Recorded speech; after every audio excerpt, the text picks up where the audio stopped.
What's up? What's up? What's up? What's up? You too. Right now, your head go with Mr. Jackson. This might be a long video, man. As you can see, man, we talking about the Bible, y'all. We did some more research proving that we was lied to about the Bible, y'all. Just like I said, man, this is a reaction channel, man. If y'all want to do your own research, do your own research. And I hope y'all having a good time in church today. I might be going today. My wife forcing me. I gotta keep her happy. I might be going. I ain't been to church in a long time. But enough of that, man. Let's get into it, man. Let's get it, man. So this right here is the Bible from 1775 telling us at the time that we used to have 13 months. The first month of the year is March. Look at all the way to the end, guys. There's 13 months. 13 months. And you could First Google day that of the too. week, Sunday. Second day, Monday. Look at that. Seventh day or Sabbath, Saturday. This is the proof right here. One of the things Constantine did was because he wanted the pagans to worship God, Jehovah, was he moved the day of worship to the day of the sun, which is why we now worship on Sunday. Because Sunday became a pagan day. Well, another thing Constantine did was move the day of Jesus' birth to December, because Tammuz died on December 23rd. And it was believed, because Nimrod, his father, was a hunter, it was believed that Nimrod would be reborn in his son Tammuz. And his son Tammuz's birthday was December 25th. And what you would do on Tammuz's birthday was you would set up a tree. Deuteronomy 16:21. You shall not plant for yourself any tree as a wooden image near the... So this right here is the Bible from 7. So that lets you know a lot of stuff, man. That lets you know a lot of stuff, man. You really serving a sun god, y'all. The Bible is really written about the sun god, y'all. Cause they changed sun into sun. They took out the U. You gonna see later on, but we gonna go ahead and get in the next clip, y'all. There, y'all can see the next clip. So let's get to the next clip.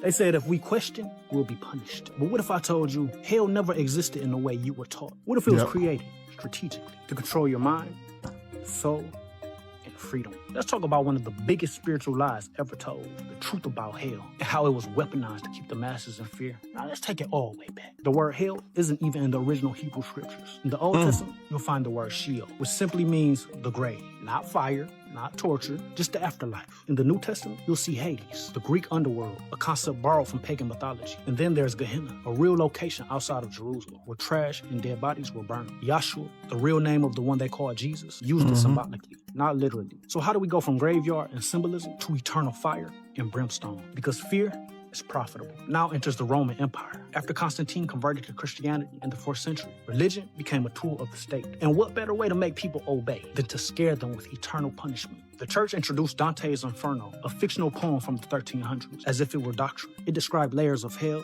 fire pits, and tortures unimaginable. But this wasn't scripture. It was literary fiction, but still, it worked. People stopped questioning. They paid tithes out of fear. They stayed obedient, even when being abused. And for the rulers, it meant control of the soul without even raising a sword.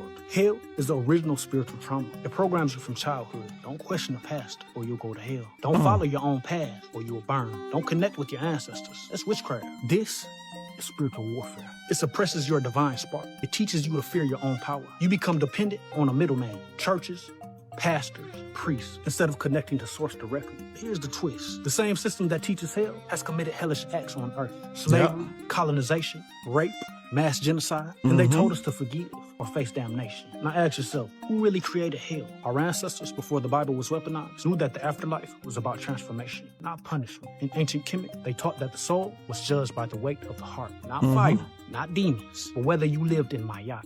Truth, balance, and harmony. If your heart was light, you would send it to the higher dimensions. If it was heavy, you simply had to return here and try again. Rebirth, not torture. No guilt, no fear. Just evolution of the soul. Colonizers erased the truth. They demonized indigenous spiritual systems. They burnt the libraries, stole the artifacts, and then replaced our cosmic science with fear-based man-made religion. So what is hell really? Hell is a state of consciousness. And when you're out of alignment with your soul, when you're trapped in shame, guilt, fear, and suppression, you're already in hell, right here. Yeah.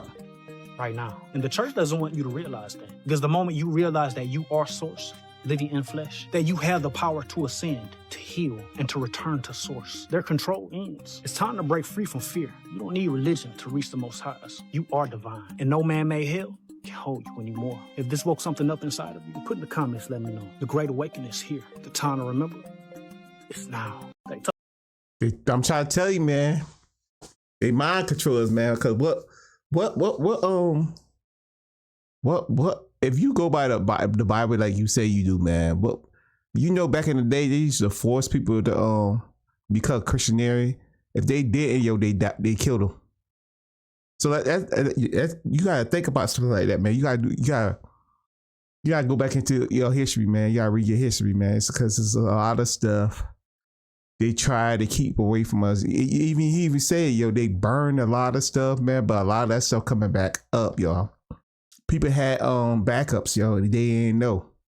People had backups, and a lot of that stuff is coming out, y'all. But let's get into the next video, man. Watch this. Jesus versus ancestors, the ultimate truth. Let's break it down. No beliefs, just facts. 1. Jesus is a program. Ancestors are proof. Jesus was invented 1600 years ago by colonizers, renamed, rewritten, repackaged. Your ancestors, real, walked this earth, bled built, birthed you. You trust a man you've never seen, but doubt the blood running in your veins. 2. Jesus teaches submission. Ancestors taught power. Turn the other cheek. Obey your master. Wait for heaven. Yep. Your ancestors said, stand tall. Yep. Call your power. Be the God. Yep. 3. Jesus is silent. Ancestors speak. You pray to Jesus and wait. You call on your ancestors and get dreams, chills, signs, answers, because they are you. DNA never dies. 4. Jesus equals a book. Ancestors equals receipts. The only proof of Jesus is a book. Yep. But your ancestors, the pyramids, the languages, your skin, your soul, yep. You are the walking evidence. 5. Jesus promises afterlife. Ancestors taught eternity. Eternity. Jesus says believe, then you get life later. Your ancestors knew life is eternal. You are energy, and energy can't die. Can't die. 6. Jesus is European mythology. Walked on water. Dionysus died and rose. Osiris, wine into blood. Greek ritual. Jesus is a remix. Your ancestors are the original version. 7. Your ancestors came before Jesus. Thousands of years before Jesus was ever created. Your people were building empires. So how could salvation depend on something that came after you? Thousands of years. 8. Jesus says wait. Ancestors say act. Act. Wait for heaven. Your reward is coming. Meanwhile, your ancestors said, we are the reward. We are the kingdom. 9. Jesus sends you up. Ancestors bring you inward. They told you God is in the clouds. Your ancestors knew divinity is in your blood. The sun, the land, you. 10. Final truth. Jesus is a colonizer's chain. Yep. Your ancestors are your crown. One makes you beg.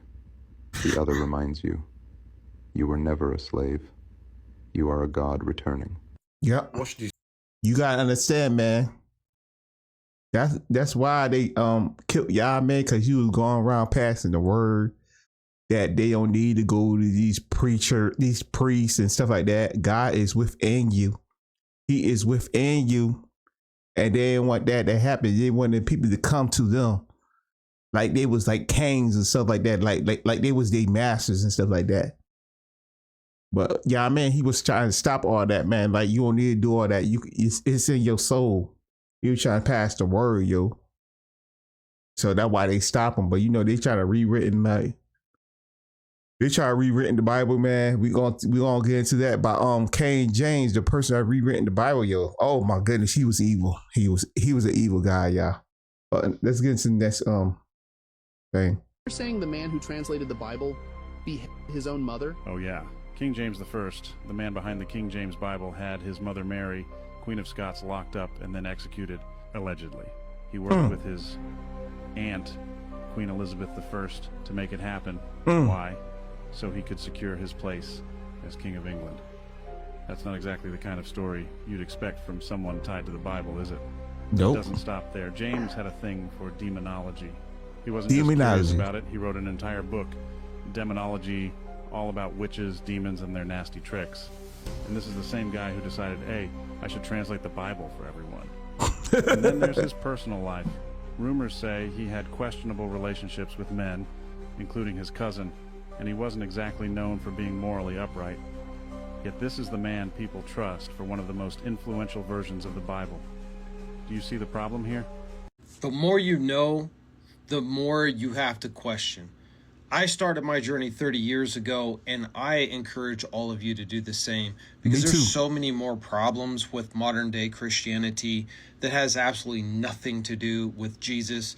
Easter, for one, Christmas trees, all of those are pagan traditions that were intertwined into Christianity. The whole Trinity is made up. The Council of Nicaea in 325 CE, they basically decided that they were going to invent the Trinity in order to appease the paganistic tendencies of the Roman people in the Roman Empire, which Constantine had just become a Christian. Now he's got to convince his people to do so, or he will be overthrown. It was always about power. It has always been about power and will always be about power. Stay informed. Knowledge is power. Yeah, that let you know something, man. And this is the man that rewritten the Bible, y'all. Y'all gotta think about stuff like that, man. A man, yo, that worship the devil rewritten the Bible. Watch this. This video is gonna get me in trouble. But this needs to be said. If it's one thing I can never understand, it's black Christians. Why is it that it's my people that are the main ones in church, the main ones following this God? The Bible that these Christians are basing their entire lives off of and worshiping like it's God himself has specific verses that have instructions on how to treat enslaved people. And when our ancestors were enslaved, slave owners used those Bible verses to justify everything that they were doing, saying that God said it was perfectly fine. Don't believe me? One moment. Here's Ephesians 6:5-9. Slaves, obey your earthly masters with respect and fear, and with sincerity of heart, just as you would obey Christ. Moving down to verse 7. Serve wholeheartedly as if you were serving the Lord, not people. Literally telling enslaved people to treat their masters as if they are God. Someone's gonna say I'm taking it out of context, or I don't know what I'm talking about, so let's look at another one. Here's Colossians 3:22-24. Slaves, obey your earthly masters in everything, and do it not only when their eye is on you and to curry their favor, but with sincerity of heart and reverence for the Lord. Then he says it again, whatever you do, work at it with all your heart, as working for the Lord, not human masters. He's saying that their dedication to their masters should be the same dedication they have to the Lord. Still don't believe me? Here's one more. 1 Peter 2:18-25. Slaves, in reverent fear of God, submit yourselves to your masters, not only to those who are good and considerate, but also to those who are harsh. That is how they justified beating our ancestors, because it was written in the Christian Bible in every translation. But it gets worse.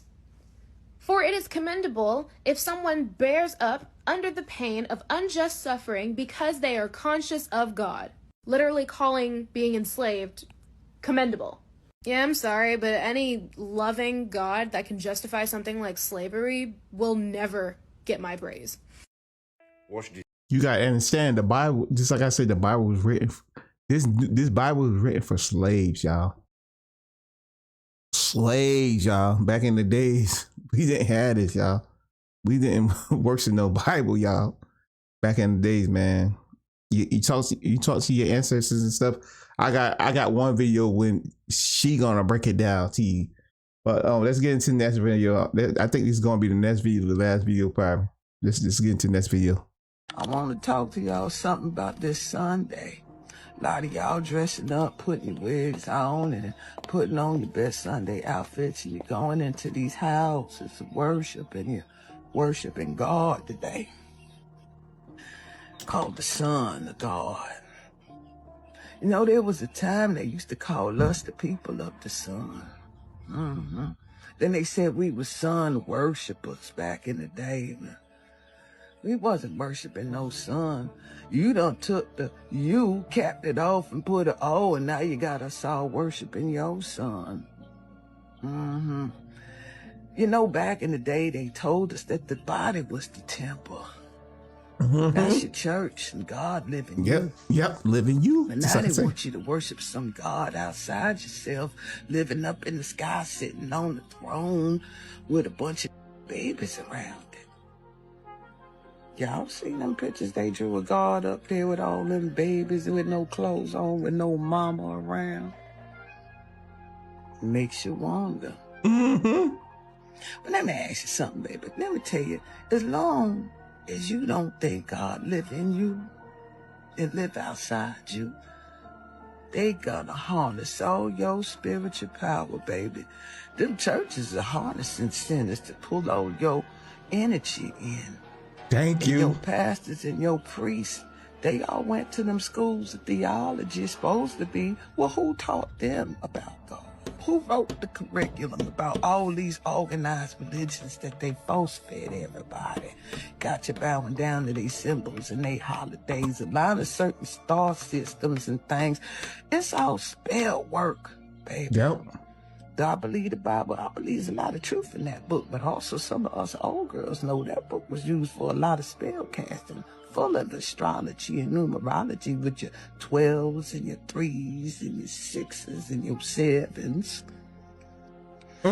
Mama gonna give you some breadcrumbs, but it's up for you babies to go ahead and do the homework. But I'm gonna ask you a question, all of y'all rocking your symbols of executions around your neck. Yeah.